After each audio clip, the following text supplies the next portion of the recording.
Bom, aí, quando a gente vai desenvolver uma arquitetura, um conjunto de instruções, quais são então as decisões? O que a gente precisa pensar na hora de decidir como vai ser a nossa arquitetura? Como é que a Intel, a IBM as desenvolvedores de arquitetura ARM chegaram nos padrões de hoje?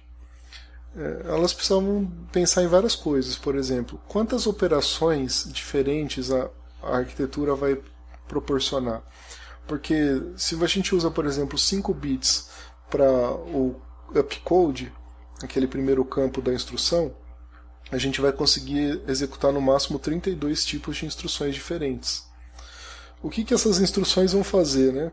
Então a gente tem que pensar bem qual vai ser o repertório de operações que a gente vai oferecer para os programadores e quão complicadas elas vão ser. Uma instrução complicada que faz mais coisa não necessariamente é melhor, tá? Às vezes a gente pode ter instruções super complicadas, são muito pouco usadas e acabam só ocupando espaço dentro do hardware. Também a gente tem que definir quais são os tipos de dados que a gente vai usar. Uma mudança recente que teve, vocês ainda devem ter pegado, é a das arquiteturas de 32 para 64 bits. Até pouco tempo atrás os Windows eram todos de 32 bits, por exemplo, os sistemas Linux também. E aí eles começaram a vender sistemas operacionais de 64 bits. E isso significa que os seus dados tinham 64 bits, o seu padrão de dados. Isso é uma decisão de projeto muito importante, que afeta também no conjunto de instruções, porque se você tem um endereço maior de memória, você vai ter que gastar mais bits para acessar cada elemento de memória da sua arquitetura. E o formato é importante, porque a gente pode ter lá o upcode e o número de operandos, a gente vai ter lá quantos bits a gente vai usar para cada um. Se a nossa instrução, o máximo dela é de 32 bits, vamos dar um exemplo, e a gente use 20 para o upcode, vai sobrar 12 para os operandos, que pode de repente não ser suficiente. E quantos endereços a gente vai usar? Naquele exemplo que eu mostrei da soma anteriormente, a gente podia ter 2 endereços, sendo que o resultado é implícito para um deles, a soma dos resultados vai implícito para um deles, ou a gente pode ter 3 endereços, que a gente soma 2 números e o terceiro cai num terceiro endereço mesmo. Só que aí ocupa mais espaço, a instrução fica maior, e isso tem por consequência ocupar mais memória na máquina. Também a questão dos registradores. Quantos registradores a gente vai ter dentro do nosso processador? Todo recurso é limitado. Quanto mais, de novo, maior o operando, que a gente vai precisar mais bits para guardar os operandos. Tá? Quais operações podem ser executadas sobre quais registradores? É propósito geral ou não? Ou a gente vai usar registradores específicos para algumas coisas? Então tudo isso tem que ser definido.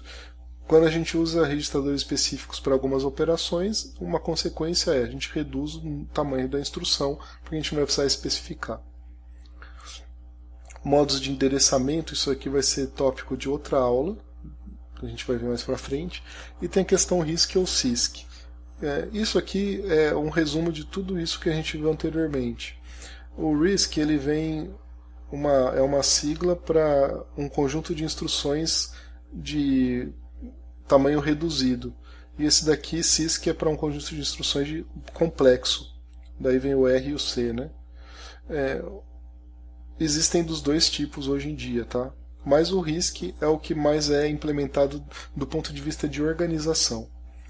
Então a gente vai ver muito sobre a diferença desses dois durante o curso e a gente vai mostrar também as vantagens e desvantagens deles. Outras questões de implementação. Qual é o tipo de operando que a gente vai fornecer, né? A gente vai oferecer um operando que é um endereço, são números que são endereços de memória, por exemplo, precisa ter, né? Ou endereço de registradores. Números propriamente ditos para fazer as contas, né? A gente precisa deles também. Caracteres, a gente vai definir um tipo de dado caractere, qual o tamanho dele, por exemplo, Unicode. Também a gente vai oferecer dados lógicos, tipo flags, quer dizer, ele vai dizer se acontecer alguma coisa errada no seu processador, se ele está pronto para executar alguma tarefa e assim por diante. Tudo isso daqui a gente vai poder usar esses tipos de dados dentro das operações, dentro das instruções, desde que eles existam, tá? Mais especificamente, de acordo com no caso a aplicação, a gente pode ter um dado de tipo geral, que é um tipo binário, e o programador que se vire para saber o que é. Ou a gente pode dizer assim, não, nos registradores dessa arquitetura simplesmente são inteiros, ou inteiros sem sinal, ou os dados são armazenados no formato BCD, por alguma razão que o programador queira, né? Pode ser numa aplicação específica, num controlador de um micro-ondas, por exemplo. A gente pode ter apontadores guardados lá dentro, bits, bytes, string de bytes, né? Que aqui é para escrever frases, por exemplo, ou de ponto flutuante. Antigamente nem todos os dados existiam em todos os processadores. E os tipos de operação, como a gente conversou, existem alguns tipos que a gente vai ver detalhes sobre cada um deles aqui. Data Transfer, Arithmetic, Logical, Conversion, I/O, System Control e Transfer of Control. Vamos ver um pouquinho de cada um desses, tá? O primeiro, Data Transfer. O que é Data Transfer? A gente vai fazer operações de movimento. A gente vai dizer de onde o dado vem, para onde o dado vai e a quantidade de dados que a gente vai transferir. Exemplo, a gente pode transferir dados entre a memória e duas posições diferentes de memória. Tá? E pode existir instruções que façam isso. Então, cada um vai implementar de uma maneira diferente isso. Pode ter instruções diferentes para movimentos diferentes, ou pode ser a mesma instrução com endereços diferentes. A gente vai ver isso daqui mais para frente, quando a gente trabalhar com modos de endereçamento. Também operações do tipo aritmética. Aí a soma, subtração, multiplicação, divisão. Você vai usar o mesmo código de instrução para somar, subtrair, multiplicar e dividir inteiros com e sem sinal. Ponto flutuante é a mesma instrução do que para add? Nem sempre é. Depende da arquitetura. São tomadas de decisão importantes na hora de a gente implementar o código e também na hora de implementar a organização, quer dizer, o hardware. Você vai ter operações de incremento e decremento, ou você não vai permitir isso? Você vai ter que fazer A recebe A mais 1, por exemplo, no baixo nível, né, no assembly. Tudo isso daí são questões que num conjunto de instruções tem que ser decidido se vai existir ou não essas operações. Também tem as operações lógicas, né, de rotação e um shift aqui, translação dos bits dentro dos dados, né? A gente viu isso daqui em circuitos digitais. Vai ter esse tipo de suporte para esse tipo de operação? Às vezes é muito importante e às vezes ele ganha muito tempo na hora de você, ao invés de você fazer multiplicação e divisão, se você tiver esse tipo de instrução. Um programador pode gostar disso. Operações lógicas de AND, OR, NOT, etc., né? Conversão entre dados. Aqui esses tipos de instrução se você tiver dois tipos de dados diferentes, você vai permitir converter entre binário e BCD em hardware, ou quer dizer, você vai ter uma instrução para a pessoa fazer isso, ou ela vai ter que programar para fazer essa conversão. Entrada e saída. Aí aqui a gente já está falando um pouquinho sobre como a gente vai acessar os periféricos. Mas tem instruções específicas para acessar os periféricos, tipo alguns computadores fornecem uma instrução que se chama interrupção para acessar periféricos, que é uma chamada de sistema.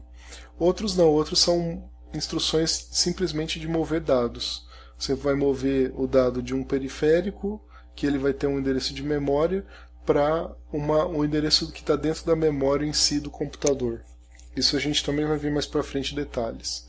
E também o DMA, que já é um tópico mais avançado, que ele permite que os dados sejam transferidos entre entrada e saída e memória mais rapidamente. Existem instruções para isso especificamente? Todas essas coisas são decisões de projeto. Operações de controle do sistema. Essas aqui são chamadas privilegiadas, né?